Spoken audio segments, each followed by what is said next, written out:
Okay, let's dive right into this explainer. Today we're breaking down a truly terrifying sequence of cosmic events. We're unpacking a story that hits on one of our most primal fears, The idea that this vast, supposedly unchanging universe above us might not be as indifferent as we think. We're looking at a documented scenario called the silent rearrangement of the stars, and let me tell you, this one completely shatters our basic sense of reality and safety. So get comfortable, and let's unravel exactly how a perfectly normal village was literally erased from existence, starting with the sky itself. Imagine you're standing in your backyard tonight, just looking out your window. You know the constellations, right? You know the patterns. But what if the stars above you suddenly rearranged themselves when nobody was looking? Not brighter, not dimmer, just wrong. It's a slow, creeping realization. We're not talking about some massive explosion or a sci-fi invasion fleet dropping from the clouds. No, it's a subtle, almost imperceptible shift in the fabric of the night sky itself. And as you'll see, simply noticing that shift, well, that is the single most dangerous thing you could possibly do. Phase 1, an unnoticed shift. So every large-scale catastrophe usually has a starting point that basically everyone misses. Here, it all starts with a young boy named Ali. He's the first and tragically the only person to notice that the stars are looking, well, out of place. Night after night, he looks out his bedroom window and his mind registers this impossible anomaly. The fixed points of light that have guided us for thousands of years are actually moving. One specific star is changing its position. But the real horror here isn't just the moving star, it's the intense isolation of being the literal only person who sees it. Now this part really highlights the classic trope of the ignored warning. When Ali tells his mother, "Ummi, the sky is changing," she just gives him a gentle smile and says, "Stars don't change like that." Then he tries to warn his best friend Hassan at school. Hassan just laughs it off and says, "You're just scared, maybe it's a plane." Honestly, it perfectly captures human nature. We rationalize the impossible because we want to stay comfortable. We filter out these cosmic anomalies because accepting them would just break our reality. But Ali? He refuses to accept the comforting lie. Which leads to this incredibly chilling moment. Ali shakes his head slowly at Hassan and says, "Planes don't stop and watch you." Just let the weight of that sink in for a second. This is the exact moment the whole thing shifts from some weird astronomical anomaly to active, malicious surveillance. Whatever is hovering up there in the night sky isn't just passing by. It has agency. It has a purpose. And most terrifyingly of all, its attention is focused directly downward, straight at them. Phase 2. The village goes dark. That very evening, right after Ali's warning, the electricity across the entire village just abruptly cuts out. We're not talking about a flickering bulb or a blown transformer here. Everything simply dies.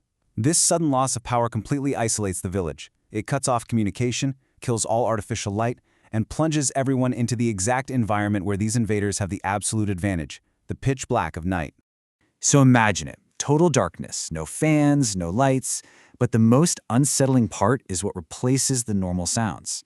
All the usual nighttime noises of the village are entirely swallowed up by this deep, low humming. It's a vibration that you don't just hear, you feel it in your teeth and in your bones.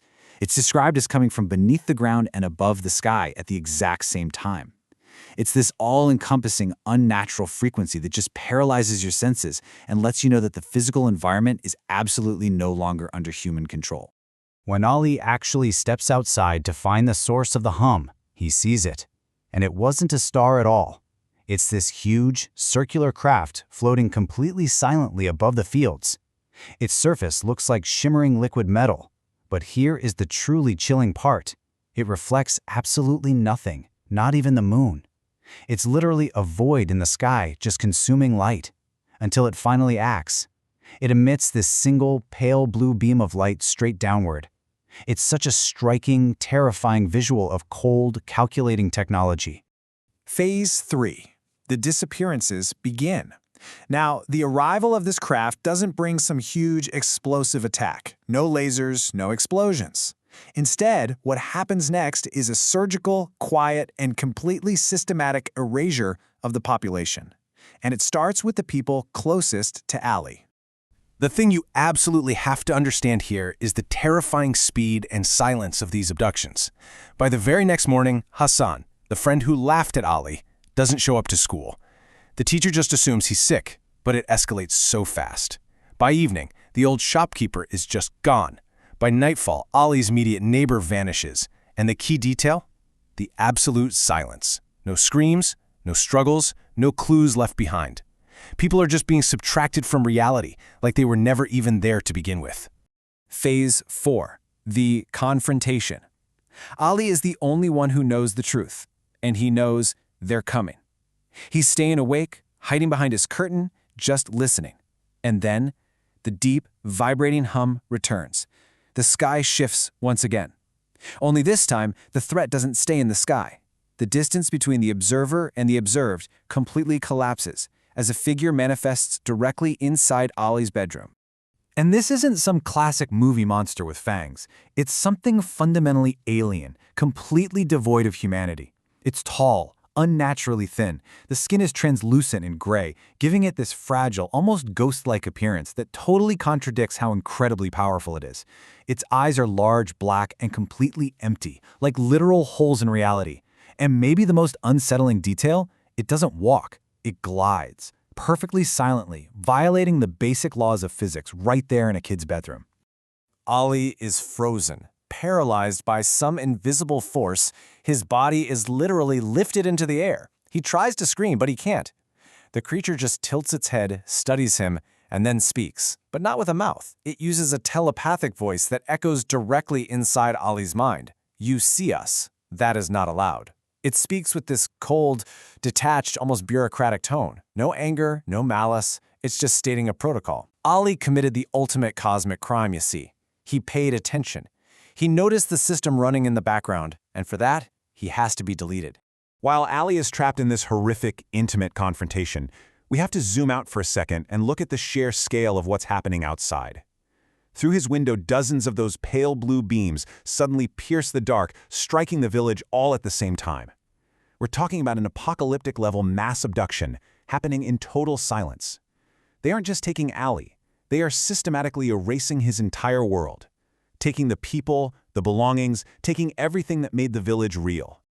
Suspended there, in the air, completely terrified, Allie looks into those empty black eyes and whispers one final, desperate plea. Why are you doing this? And the creature actually pauses. The answer it gives him is the ultimate chilling justification. It says, you were not meant to notice us. Now, you cannot remain. Think about that. It removes all human significance from the event. This isn't a conquest, it's a cleanup. Like fixing a glitch. To them, humanity is basically just an ant farm. And Allie, well, he tapped on the glass. Phase 5. The empty village. The silent, violent storm of the night finally passes. The beams retract, and the hum fades away. The sun rises the next morning, casting its light on the aftermath. But, aftermath implies wreckage or destruction. What's left behind here is actually much, much worse. The houses stand completely untouched, but they're entirely empty. Doors are just left wide open to the morning air. Domestic life is literally frozen in time. There's still half-eaten food sitting on the tables from the night before. It's this incredibly jarring contrast between a perfectly quiet, normal morning and the absolute, total absence of a single human being. An entire community was just swallowed by the sky, and they didn't leave behind a single drop of blood or even a scuff mark on the floor. And to really cap off the horror of this event, we look back up, high above the empty village. The sky has reset. The stars look perfectly normal again. Perfect, like absolutely nothing ever happened. That is the true terror of the silent rearrangement. It's the terrifying cosmic indifference of it all. An entire village, hundreds of lives, histories, futures, quietly erased from the board. And the universe just patched the hole and moved on. All the evidence is gone. Which leaves us with a final, lingering thought for today's explainer. We know how the story ends for Allie and his village, and right now, the sky looks perfect outside your own window. But the source material leaves us with a really unsettling warning. We've seen what happens when you pay too much attention. So next time you step outside at night and look up, if you stare at the sky long enough, trying to memorize the patterns, is one star watching you back? Thanks for joining me for this explainer. Stay curious, stay observant, but maybe don't look up for too long tonight. Catch you next time.